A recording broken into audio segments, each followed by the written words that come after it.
A scream tore through the rain before anyone saw her. She ran barefoot across the slick marble driveway, one hand gripping her swollen belly, the other waving at the line of black cars pulling away from the charity gala. The guards had already turned their backs. The guests had already returned to champagne and crystal laughter. But she kept running. "Please," she cried, her voice breaking in the wind. "I need to talk to him." The contractions twisted through her like barbed wire. She almost fell, catching herself on the iron gate. The baby kicked, hard, as if it too understood time was running out. Inside the last car, billionaire Adrien Laurent adjusted his cufflinks and tried to ignore the sound. He had spent his life training himself not to hear certain things. Begging. Drama. Complications. The world loved attaching those to rich men.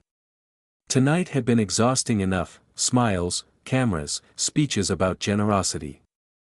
He tapped the glass between himself and the driver. "Go," he said calmly. But the scream came again, closer this time, raw enough to pierce straight through the leather and steel. Adrien frowned. "Stop the car." The driver hesitated. Paparazzi still lingered near the entrance. Trouble always followed moments like this. "Sir." I said stop. The car rolled to a halt. Adrien opened the door himself. Rain soaked his tailored suit instantly. Flashbulbs sparked in the distance. And there she was, young, shaking, dress clinging to her skin, terror in her eyes. She was beautiful, but not in the way magazines celebrated. Her beauty was bruised by exhaustion, by weeks of fear, by the knowledge that the world rarely saved women like her. She looked at him like he was oxygen. "Adrien," she whispered. He stiffened. Very few people called him that without permission. "Do I know you?" he asked. Her lips trembled. "You did." Another contraction ripped through her. She cried out and dropped to her knees. Adrien swore under his breath and rushed forward, catching her before she hit the pavement. The guards finally reacted, running toward them. "She needs an ambulance," one shouted. "No," she gasped, grabbing Adrien's jacket with surprising strength. "Not the hospital they'll take me to. Please, they'll find me." "Who will find you?" Adrien demanded. But she was already fading, pain overwhelming her. Thunder cracked overhead. Adrien made a decision he would later realize had been made the moment he heard her scream. "Put her in my car," he ordered. The guards exchanged looks. Headlines would explode by morning. He didn't care. He lifted her himself, feeling how light she was despite the pregnancy. Too light. Like she had been surviving rather than living. She clung to him, whispering something he couldn't quite catch. "Told you I'd come back." "What?" he asked. But she passed out. They drove not to a public hospital, but to Adrien's private medical wing at Laurent Estate. Doctors were waiting before the car even stopped.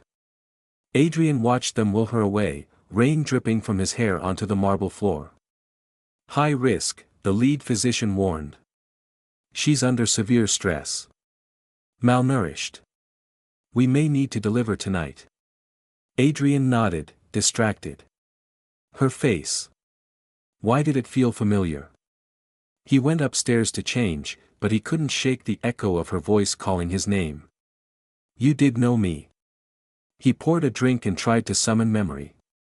Charity events. Business trips. Thousands of faces. But this felt different. Personal. Intimate.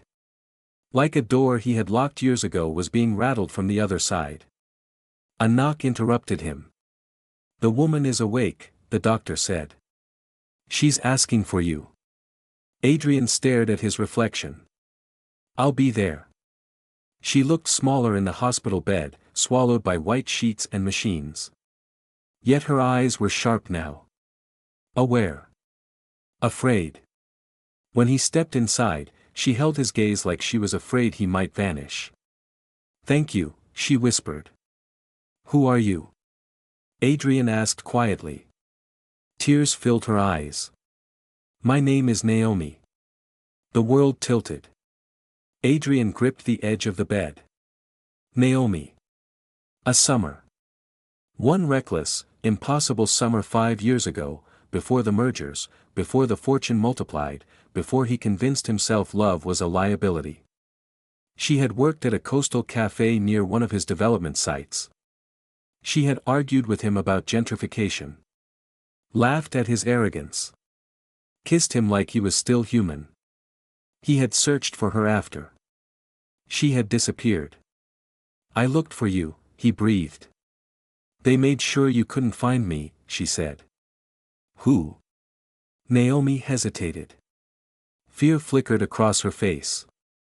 You're bored. Your father's old partners. They said I was bad for your image. They paid my landlord. My boss. Everyone. I had nowhere to go. Adrian felt heat rise in his chest.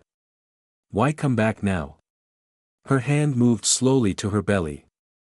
Because they're not just after me anymore. Silence filled the room.